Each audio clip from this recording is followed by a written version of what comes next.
நான் நிறைய மக்கள்கிட்ட கேட்டிருந்தேன். நிறைய மக்கள்கிட்ட பேட்டி மாரி கேட்டிருந்தேன். அந்த கேட்டதில பல பதில்கள் வந்து என்ன ரொம்ப ஆச்சரியப்படத்தக்கதா இருந்துச்சு. ரொம்ப வதைக்கிற மாரியான ஒரு ஃபீல வந்து உருவாக்குச்சு. அது என்னன்னு கேட்டீங்க அப்டின்னா, மறுபடியும் இப்ப வந்து உங்களயெல்லாம் பார்க்கறக்காக கடவுள் வர்றாரு. அப்படி வந்த மாரி இருந்தா, அவர் எந்த மாரி வந்தா நீங்க ஏத்துக்குவீங்க? அப்படின்னு சொல்லி கேட்டேன். ஒவ்வொருத்தருக்கு மைண்ட்லயும் கடவுள் இப்படிதான் இருப்பாரு, இப்படிதான் இருப்பாருன்னு விதைக்கப்பட்டதுனால, கடவுளானவர் இப்படிதான் வரணும். அப்படின்ற சொல்லி ஒரு மைண்டில வந்து உருவாக்கிட்டாங்க.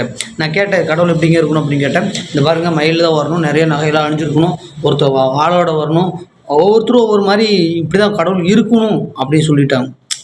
கடவுள் வந்து கடவுளுக்கு இவங்க கட்டளை போடுறாங்க. கடவுள் வந்து இப்படிதான் இருக்கணும், மாறுச்சுன்னா, அப்ப கடவுள்னு பார்க்க மாட்டேன், பார்த்துக்கோ அப்படிங்கிறானுங்க.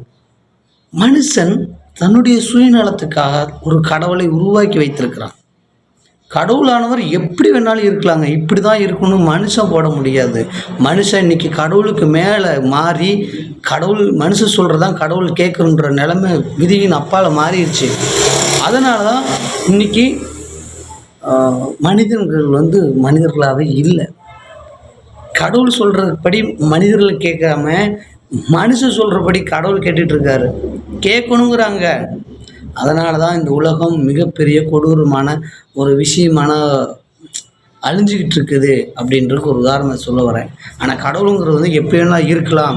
இப்படிதான் கடவுள் இருக்குன்னு யாரும் கட்டளை போட முடியாது. கடவுளானவர் எப்படி வேணாலும் இருக்கலாம் அப்படின்றது தான் என்னுடைய அபிப்பிராயம். கடவுளே இல்லைன்னு சொல்றேன் நான். கடவுளானவர் இருந்தா அப்படின்னா, அவர் எப்படி வேணாலும் இருக்கலாம். இப்படிதான் இருக்கணுன்றத எந்த ஒரு மனுஷனும் அவர் கட்டளை போட முடியாது.